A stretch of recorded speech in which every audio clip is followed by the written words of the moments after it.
What's good, everybody? Injured here, bringing you another in-depth guide, this time from my man Oldur. I hope you guys like it. He's got some awesome combos and some great outplay potential.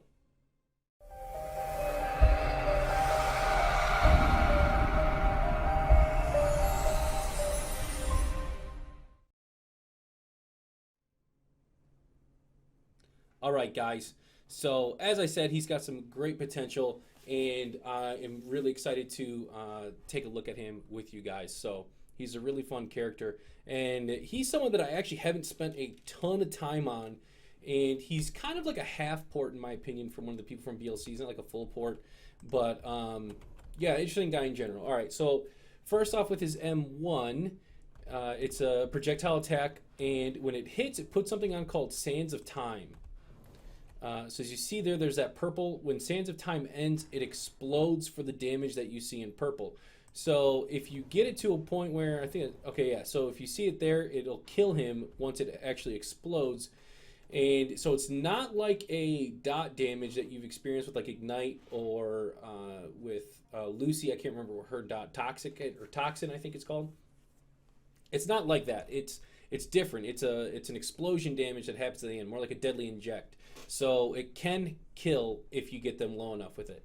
So it does pretty decent damage. 10 damage initially with the hit, and then as you see, it explodes for an additional 12. So it's actually really powerful. So being able to just hit somebody with it once deals a pretty substantial amount of damage, especially considering this is a support player, and most people's M1s don't do near that much damage.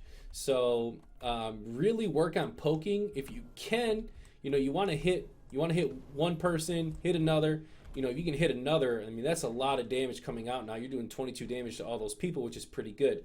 So keep up the pressure with your M1s. Your M1s are great for trading in that regards. Not like, you don't want to just sit there and trade like this. Like, you don't just want to sit here and spam M1 into somebody's face, because they're going to out damage you, because a lot of your damage comes on the back end. So what I'm saying though is it's okay if you end up trading like 1 for 1, and then you do some of your other skills, you're going to end up winning that in the long run because you'll be able to outpace them, etc. We'll get more into his kit and talk about how to combo and really how to keep pressure up. But so next is, I can't actually remember what it's called here, Rejuvenating Sand. Man, I knew it was something sand, I just couldn't get out of my head, which is, it's his heal. And so you cast just like every other heal. You heal and do a little bit, and you got 3 charges, and you need to try to manage your charges as you play, so stick close to your team because it'll keep your charges up. So next, his space is, it's a line attack. Well, I don't even want to know if I want to say it's tech. It's a hard escape for him for sure. So as you can see, you'll teleport a short distance and you do a bit of damage. You will also heal people that you pass through, so you'll be able to do pretty significant swing of HP if you're able to do that. So you'll be able to do damage, heal, and then turn around and attack, do whatever. It can be really, really handy, and especially if you end up speccing into some Battlerites for it, it can make a pretty big difference. So make sure that you are incorporating your space in the middle of fights and things like that, because if someone's on your face, you can, you know, attack them, dash away, and then you're going to end up doing almost 30 damage to them with just those two hits. Along with that, if you're low on heals, make sure that you are healing. You know, you don't have your heals anymore. You heal them with your space if you have to, because that 8 health could make a difference. You just never know. The other thing, though, to keep in mind is when you reposition. So a lot of times people will play really aggressively with Oldur and they'll come up really hard, and you can do that a little bit.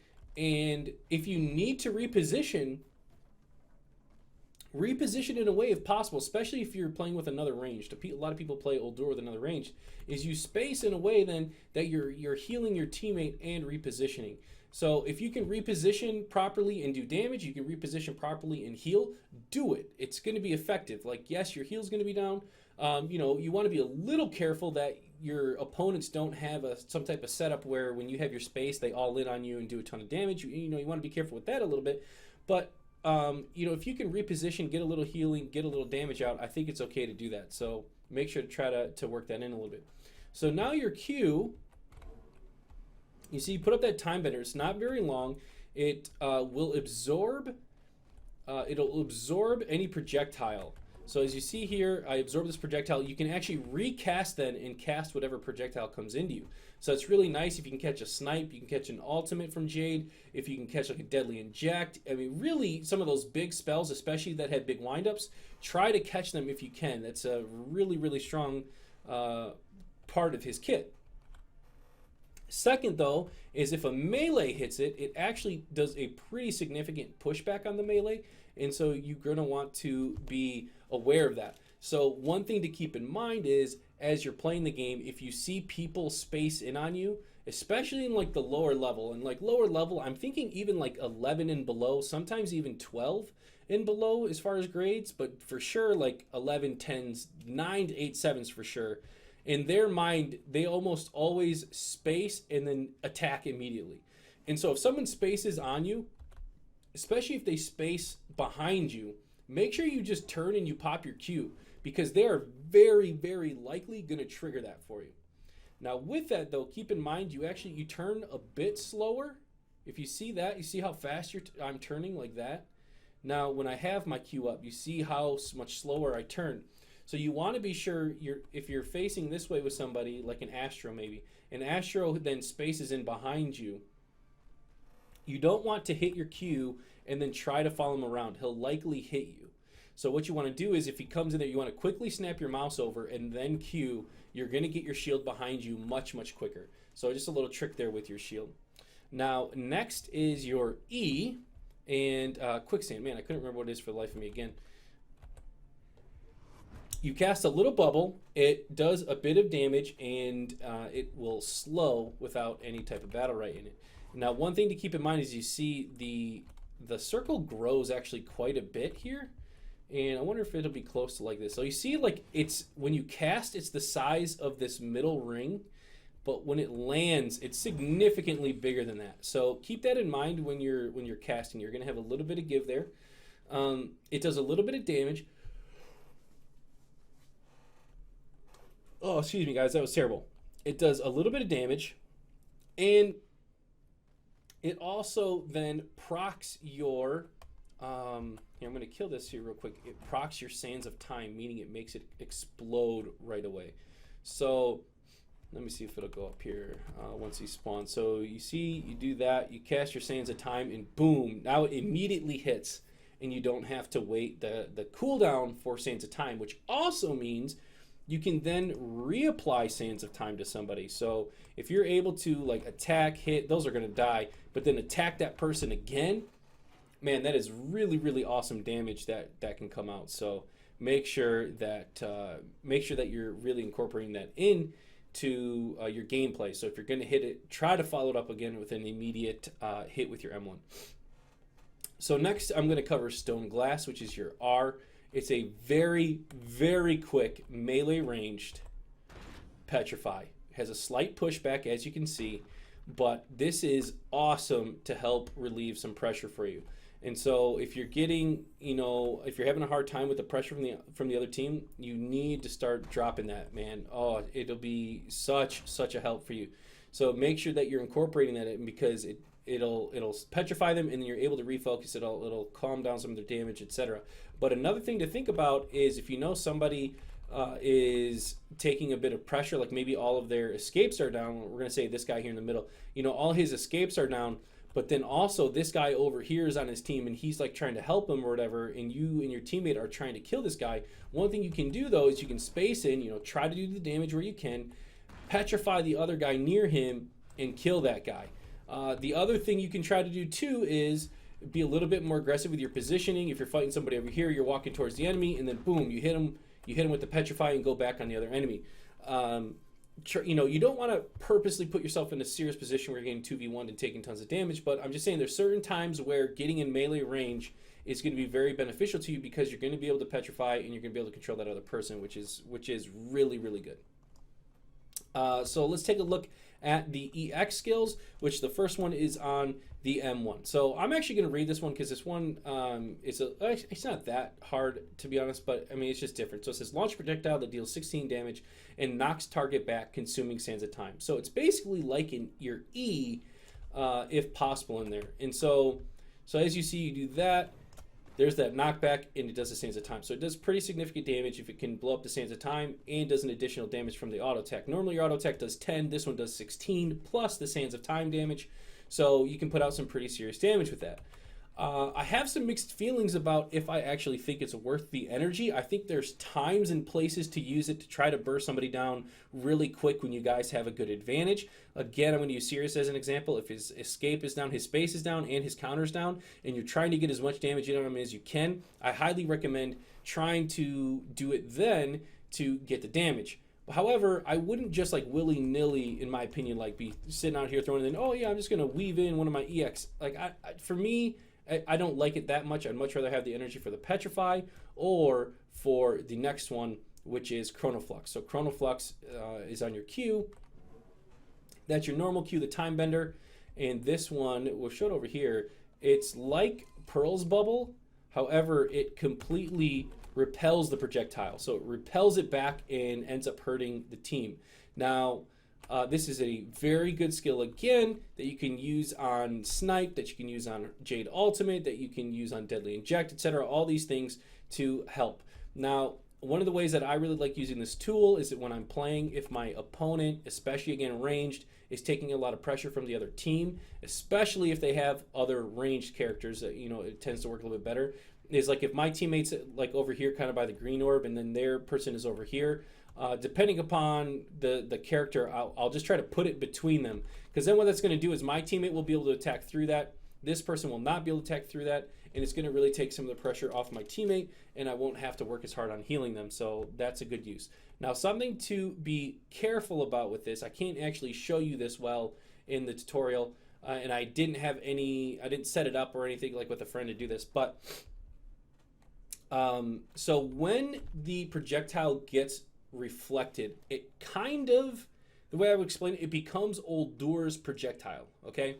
So it becomes Oldur's projectile, and what does that mean? So let's say you're going up against a Shifu, or this would also work for, man, I can't remember his name right now. What is his name? I don't know. I can't remember his name. The guy that has Shatter as his E skill. Anyways, somebody help me out in the comments. Can't think of the guy's name for the life of me. So like them both. So you drop your Q. If a javelin goes into there to hit you and comes back to hit you as Shifu, it now becomes Oldur's spear. So what you can do is he can throw it in, cast his counter, proc his counter, and then now teleport to you. So you need to be very careful with that. That you're not going to see that a lot in the lower levels, but you will see that a lot in the higher levels. Not a lot, but you'll see that in the higher levels. Using Chrono Flux to proc your own counter, so that way you can then get in on to the opponent.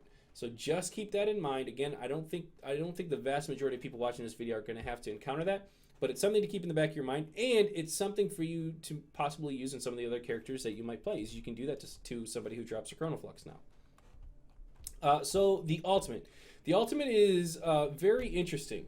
So it says target's ally cooldowns are accelerated by 25%. I actually did not know that at all. And is removed from the fight for a short time. So what happens is they actually go immaterial for a while, and they sit there for a little bit, and then they drop and they stun. And the stun is 2 seconds. And again, stuns are really good because stuns you can damage through. So I want to get some fresh guys here and show you. So let's get those killed here. And one thing I don't know if you noticed there is your auto attacks actually won't kill the person because of the Sand Time dot, and so you have to wait for Sand Time to explode to kill them. So I'm almost positive about that. We can test that in a second here. But so when you drop your ultimate, you see it takes a second. You drop, you stun. No damage, but they get that stun. But this is what it's really good for. It can be really, really good for the setup. So what we're going to do is we're going to go into combos here. And so, as I already said before, a really great combo is just your M1E. M1E is a huge combo. If you can land your M1E, a lot of damage, get the slows, follow up with some more M1s, because really the bread and butter is M1E, M1. So, oh, that did kill it there, so never mind, I was crazy. So, so M1E, M1s, super, super great combo if you can work that in. Now, the other thing you can try and do is you can try to ult. When you alt, drop your E immediately, you can get an auto attack in. You see that? It's just enough time because the E has a little bit of a cooldown. And so we'll try to do that again here, so you can see this is a big thing with your ultimate. So you drop your ultimate, drop your E, get your auto attack, and then boom, you get really big damage there. So that is a really, really good combo, especially when you're trying to burst somebody down really quick. And it's you can't really work it out when you're casting your ult onto somebody else. So it's a really good thing in a 1v1 type situation. But make sure to try to make that happen if you can. That ultimate into EM1, super good, bread and butter thing for Oldur, and got to try to make that happen. And what I would suggest is so I'm already holding E right now. So, whoops, didn't mean to hit the F again there. Try to re-put my hand on the keyboard. So I'm already holding E. I'm holding E right now. E comes out immediately, and then I hit F again like a noob. But so you get the picture, right? Is you want to queue up that command already. You want to have it sitting there ready to go. So the second you land, it casts, and then you can hit your M1 as it's in the air. Those are the real combos that you're really trying to set up. As I said, this isn't really a combo, but part of the gameplay is you want to try to get your Sands of Time on as many people as you can. Just follow it up with that E, and then continue to put pressure. Don't forget to use space if possible, to put pressure on people and to reposition specifically at the same time. Now, one thing I think I forgot to say about the space too is that you can change how far you dash.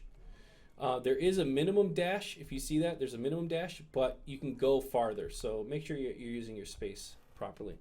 So let's talk Battlerites here. So we're going to transition here into Battlerites. And first, I think there's a couple different ways you can go. I know a lot of people will get the Chrono Shift, which is you spawn a small Chrono Flux. Some people are going to get that, especially going against Jade specifically, because Jade has that really strong wind-up skill with Snipe. And I actually think that this could be somewhat decent to get against a Rukan. So, those people that have that very high damage, great poke, it's a really good thing to get against them. I like getting Sand Tomb against people that don't have that big wind-up, and I think it can be really good, and it'll help... I think it can help lock down a character and really burst them down if you like doing that. So to me, these two are the best. I stick with Sand Tomb for the most part, but there's times for Chrono Shift depending upon your matchup. And then Time Walker, I think, is the weakest, unfortunately, in my mind, because, yes, is it nice to have an additional space? Yeah, but hopefully you shouldn't need two spaces, and I just think it's weaker than the other two, so I would stick with one of these two. Next, the Renew, you get an additional healing effect that happens, and it kind of just happens after a little bit of a delay. And then absorbing an attack with Time Bender will heal you, and then Shifting Sands consumes Sands of Time, inflicting a 1-second snare. To be honest, I think I really only see people get the Renew. I just think it's nice to have that effect because your healing is a little bit weak in general. Maybe it's not that your healing's weak, but your damage is strong, so helping boost your healing is really good. So the next one is Traveling Through an Ally with Shifting Sands grants a shield for 14. I think this one's really good. And then Rejuvenating Sand hits accelerate target's abilities cooldown, which is really, really nice. I personally wouldn't get this in pubs just because I think people in pubs are still learning their character. And if they have learned their character, they're really set to knowing their timing of their skills in general already. And so I think me changing them doesn't actually help because I don't know if they're going to work their skills in more, to be honest. And I think this is better if you're just going to go super offensive by yourself. And I don't like playing super offensive just by myself when I play Oldur. I like to play a little more team-oriented. So I end up going back to Recreate. And the Sands of Time Explode, dealing 12 area damage, I just don't think that one's that good, to be honest, at all. So I would get Recreate. So next, I think there's a couple options in this one, but I'm going to start with my favorite, which is Dehydration. And the reducing damage and healing output for its target by 10%, I just think it's really strong, especially if you can get your Sands of Time on a couple different people. And again, the Sands of Time is that PC or M1 to help them do less damage. To take that damage over time. Not damage over time, but the explosion at the end. So Sands of Time reduces incoming healing by 25%. I actually think that one's really good if you're going up against maybe a double heal comp. But otherwise, I just don't think it's that good. I think the Dehydration does better because you're getting damage down and healing down. But the other one that you see a bit of people get is the Oasis, where your E will spawn a like a little health pack basically for your teammate. So healing for 16 health. I personally prefer dehydration. If you think you're going to need the extra healing though, go ahead and get Oasis, but I typically get dehydration. So next, I go back and forth a little bit with this one. I think Reversal, the time travel, restores 50% of all health of the target in the last 2 seconds. I think it can be good, but I think it's often situational. I'm often using my ultimate a little bit more aggressively, or like if my teammate gets stunned, I'll use it on them to get them out of the stun, and at least they're like kind of contributing to the fight in that. And I just think it's okay. And then the Sandstorm, time travel inflicts sands of time on all enemies. I think again, like it's kind of like, okay, you know, because again, I showed you that combo earlier, so it's not imperative that you put sands of time on them right away. And so, you know, you can do the combo anyways in the amount of time for them that they're going to get hit by everything. So I think this one's kind of iffy, and I would say that it is better to get, I don't know, you need to kind of do what's right for you. Like I said, I think these ultimate ones are always really iffy. That I would lean towards the time travel one a little bit, but I don't think you get the full use out of it always. So yeah, I don't know. Find out what works for you though, and you know, adjust to your play style there a little bit. But yeah, I hope you guys like that. I hope you learned a little bit. He could be a little bit of a difficult character, but he's super fun in my opinion. And I really appreciate you guys watching. I hope, like I said, I hope you learned something, and I can't believe we're rapidly approaching 1,000 subscribers. It's really crazy to me. I hope Battlerite continues to keep growing. Bloodline Champions has always been one of my favorite games, and I just love to see the predecessor of it doing well, and I hope to see it continue to do well. And please hit that like button. Leave a comment for anything else that you'd like me to talk about in the future, and be sure to hit that subscribe button if you haven't, as we will be doing some giveaways once we get to 1,000, guys. Well, I really appreciate it. Y'all have a wonderful day. Thank you for joining the most positive place in gaming. Peace.